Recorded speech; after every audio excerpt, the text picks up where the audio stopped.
Audio 1 पुस्तक का नाम बलि वैश्व यज्ञ। लेखक वेदमूर्ति तपोनिष्ठ पंडित श्री राम शर्मा आचार्य जी। अन्न को ब्रह्म का एक रूप कहा गया है। काया का समूचा ढांचा प्रकारांतर से भोजन की ही परिणति है।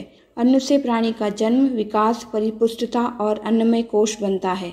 भोजन मुख में रखते ही उसका स्वादानुभव होता है और पेट में उसके सूक्ष्म गुण का अनुभव होता है।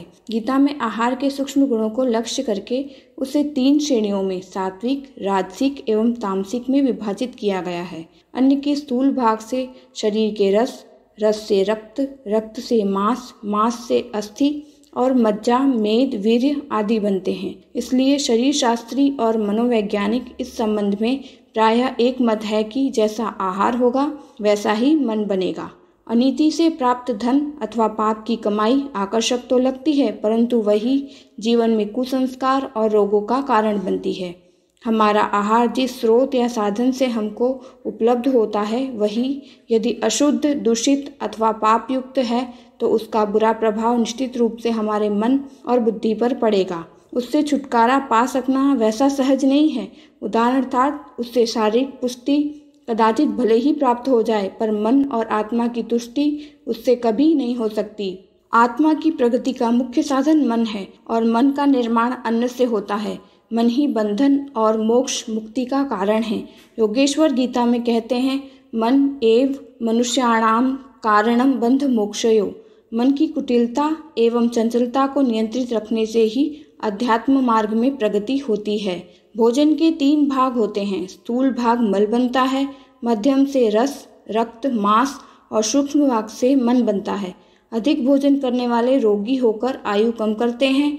अधिक भोजन से आदमी मरता है, परंतु कम भोजन वाला स्वस्थ रहता है। जो व्यक्ति मिताहारी नहीं है वह योग साधना या भक्ति मार्ग में कतई प्रगति नहीं कर सकता।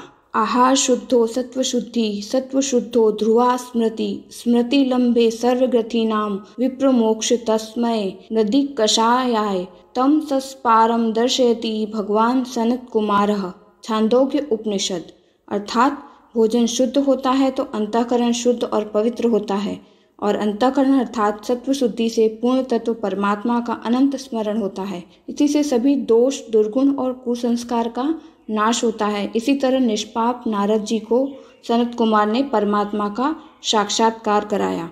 भोजन का प्रभाव मनुष्य के गुण, कर्म, स्वभाव और संस्कार पर क्या होता है, इस विषय में ब्रिटेन की मैनचेस्टर मेडिकल रिसर्च यूनिवर्सिटी में एक प्रयोग किया गया था। सामान्यतः सफ़ेद चूहे शांत प्रकृति के होते हैं। प्रयोगशाला में पालतू सफ़ेद चूहों में से एक सफ़ेद चूहे को अलग पिंजड़े में रखा गया और उसे मिर्च, गरम मसाले और नशायुक्त भोजन दिया गया। 8 दिन के बाद उसको सभी के साथ रखा गया तो उसने सभी चूहों को लहूलुहान कर दिया, जो कि पहले शांत ही था। पुनः उसको अलग पिंजड़े में रखा गया और सादा भोजन सब चूहों जैसा 1 माह तक दिया गया।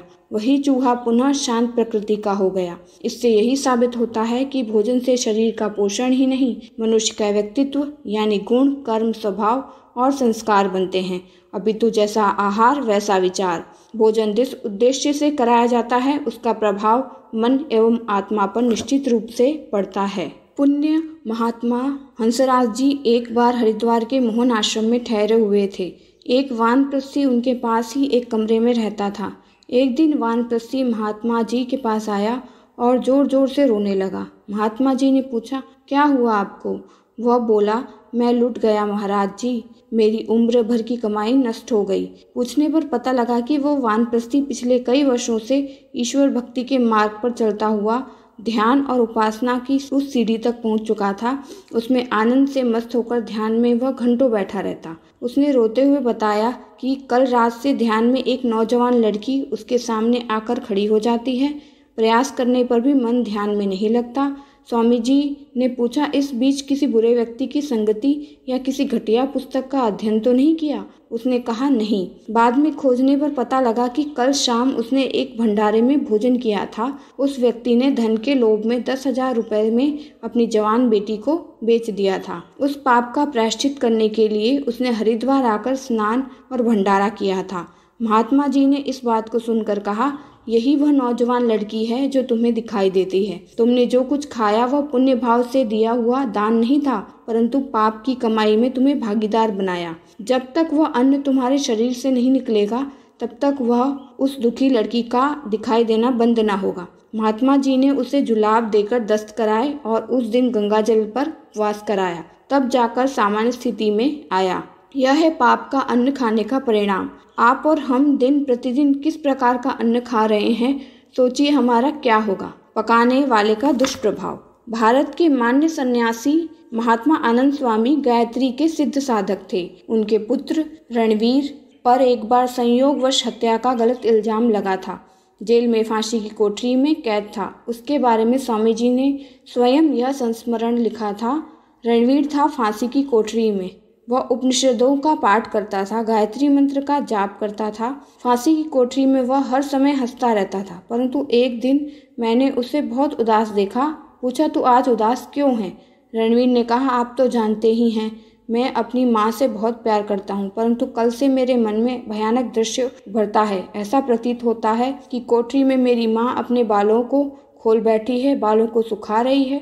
तभी मैं हाथ में तलवार लेकर सेहन में पहुंचा और मैंने अपनी माँ को बालों से पकड़ा है, उन्हें घसीटता हुआ बाहर के सेहन में ले आया हूँ। माँ चिल्ला रही है और मैं उनके वक्ष स्थल पर तलवार से वार के ऊपर वार कर रहा हूँ। वह रो रही है, चिल्ला रही है, लहूलुहान हो गई है, परंतु मैं रुकने का नाम ही नहीं लेता। वह भयानक दृश्य मुझे बार बार दिखाई देता है। अपनी ही माँ के लिए ऐसी बातें मुझ में आए, इससे तो अच्छा है कि मैं मर ही जाऊं। महात्मा आनंद स्वामी ने रणवीर के भोजन की खोजबीन की। रणवीर का भोजन पकाने वाला कैदी 2 दिन पहले बदला गया था। उसका रिकॉर्ड मंगवाकर देखा गया तो पता लगा कि अपनी मां को कत्ल करने के अपराध में उसे आजीवन कारावास मिला है। वह एक गांव में रहता था, कच्चे मकान में, जहां उसकी मां नहाने के पश्चात अपने बाल सुखा रही थी कि यह व्यक्ति जो उसके धन पर अधिकार करना चाहता था। महात्मा जी समझ गए कि भोजन पकाने वाले संस्कारों का असर अन्न पर पड़ रहा है। उन्होंने जेलर से कहकर उसकी ड्यूटी बदलवा दी। उसके बाद रणवीर को वह भयानक दृश्य दिखना बंद हो गया। दार्शनिक पाइथागोरस ने कहा, आप मुझे बताओ कि कौन व्यक्ति कैसा भोजन कर रहा है, मैं आपको बताऊंगा कि उसके विचार कैसे होंगे। अन्न ईमानदारी की कमाई का हो, परंतु भोजन बनाने वाले का विचार और आचरण ठीक नहीं हो तो उसका प्रभाव भोजन करने वाले पर होगा। माता, पत्नी, पुत्री या बहन का बनाया हुआ रूखा सूखा भोजन गाजर के हलवे से अधिक गुणकारी होता है, क्योंकि उनकी प्रेम भावनाएं भी उसमें सन्निहित होती हैं। शबरी के बेरों की भगवान राम जी ने और विदुर के शाक की भगवान श्री कृष्ण ने इसलिए प्रशंसा की है। परम पूज्य गुरुदेव कहते थे कि माताओं बहनों को रसोई बनाते समय गायत्री मंत्र जप और अच्छे विचार करने चाहिए। क्रोध नहीं करना चाहिए। केवल छूने से ही भोजन पर व्यक्ति विकृत असर नहीं पड़ता, वरन पास बैठने वालों से भी वो प्रभावित होता है, क्योंकि भोजन मनुष्य की प्रिय वस्तु है और एक व्यक्ति दूसरे की थाली पर विशेष दिलचस्पी के साथ दृष्टि डालता है तो वह उस पर निश्चित उसका असर होता है। कोई दुखी या तिरस्कृत होकर भोजन देता है तो खाने वाला दुखी हो जाता है। यज्ञ शिष्टासिना संतो मुच्यन्ते सर्व किल विषय भुज्यते ते त्वधम पापा ये पंचत्यात्म कारणात्। गीता अध्याय 3 13वां श्लोक। यज्ञ में बचा हुआ यज्ञावशिष्ट भोजन करने वाला सज्जन पाप कर्मों से मुक्त हो जाता है, और जो मात्र अपने लिए बनाता और खाता है वह पाप खाता है। प्रत्येक व्यक्ति का इस प्रकार सोचना व्यर्थ है कि हमने अपने श्रम से, बुद्धि से, पैसे से उपार्जन किया, इसलिए उस पर हमारा ही अधिकार है। परंतु शरीर, बुद्धि, शक्ति परमात्मा ने ही दी है। भूमि, वर्षा और बीज न होता तो अन्न कैसे उगते। भोजन करने से पूर्व भगवान को समर्पित करने के बाद भोजन करने से व्यक्ति हर एक प्रकार के ऋण में से मुक्त होता है। मात्र भोजन ही नहीं, परंतु अपनी संपत्ति, बुद्धि, शक्ति, ज्ञान, वैभव, समय और प्रभाव का एक अंश परमार्थ कार्य के लिए दान करके अपने अथवा परिवार के उपयोग में लेने से व्यक्ति, परिवार और समाज उत्कर्ष और शांति प्राप्त करता है। यज्ञ में अनेकों वस्तुएं इकट्ठी करनी पड़ती है, खर्च भी होता है और समय भी लगता है।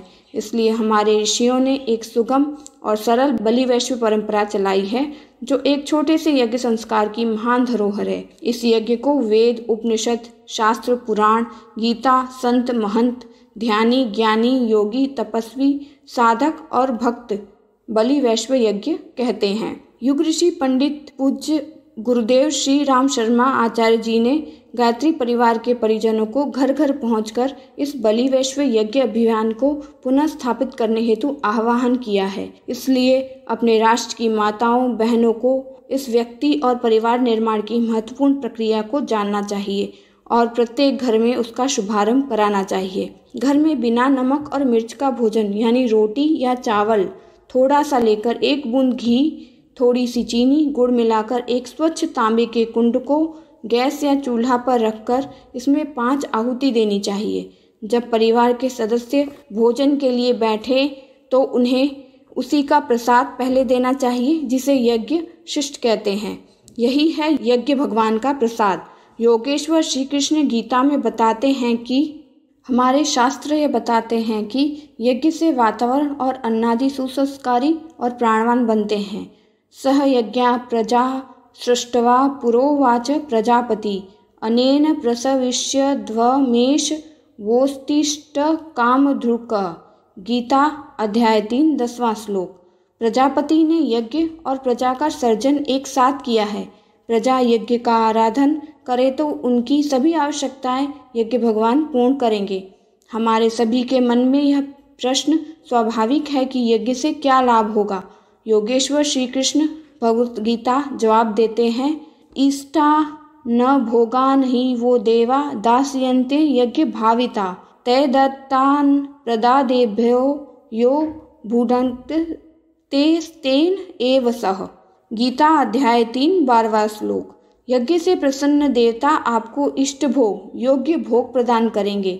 इस दैवी अनुदानों को अगर आप परमात्मा को बिना समर्पित किए भोगते हैं तो आप चोर हैं। ऋग्वेद में कहा गया है, केवलाधो भवति केवलादि, अर्थात अकेला खाने वाला पापी बनता है। यदि हम यज्ञ के ज्ञान विज्ञान का समय के अनुरूप उपयोग करें तो हमें भी गुण और संस्कार संपन्न अन्न फल सब्जियां प्राप्त हो सकती है। महर्षि चरक च्यवनप्राश खाकर युवा हो गए थे। आजकल च्यवनप्राश में वह प्रभाव नहीं रह गया, क्योंकि आज के वायुमंडल में जो आंवले पैदा होते हैं उसमें वह गुण सत्व और शक्ति नहीं है जो सतयुग में थी। इस वजह से परिणाम शंकास्पद ही नहीं परंतु निराशाजनक है। श्री कृष्ण श्रीमद् भगवद गीता में रास्ता बताते हैं कि पुनः ऐसा अन्न और औषधि कैसे पैदा की जाए। अन्नाद भवन्ति भूतानि पर्जन्याद अन्न संभव यज्ञाद भवति पर्जन्यो यज्ञ कर्म समुद्र भव। गीता अध्याय 3 14वां श्लोक। अन्न से प्रजा की उत्पत्ति और पर्जन्य वर्षा से अन्न पैदा होता है। यज्ञ से पर्जन्य वर्षा होती है। मैं स्वयं परब्रह्म यज्ञ में निवास करता हूँ। यज्ञ चक्र चलते रहने से जगत का कल्याण होता है। पर्जन्य से सात्विक, शक्तिशाली और संस्कारी अन्न पैदा होता है। अन्न में यज्ञीय संस्कार होते हैं। अन्न की न्यूनता नहीं रहती। जहाँ अन्न संस्कारी है वहाँ धन, बल और विद्या से संपन्न जीवन होता है। यज्ञ और सूर्य प्रत्यक्ष देवता है। अग्नि सूर्यांश है। अग्नि की उपासना सूर्योपासना है। अयज्ञीय तो हतवर्षा भवति। यज्ञ नहीं करने वाले का तेज नष्ट हो जाता है। सुनवत्ताम ऋणम नौम। वांग्मय 3 श्लोक 120। वेद भगवान की प्रतिज्ञा है कि यज्ञ करने वाले को ऋणी कर्जदार न रहने दूंगा। यही भगवान अपनी समर्पित आहुति ग्रहण करके हमें प्रकाश, स्वास्थ्य, ज्ञान और शक्ति देते हैं। उक्त प्रमाणों से यह बात सिद्ध होती है कि यज्ञ से अन्न तथा घर परिवार का वातावरण सुसंस्कारी और गुणवान बनता है।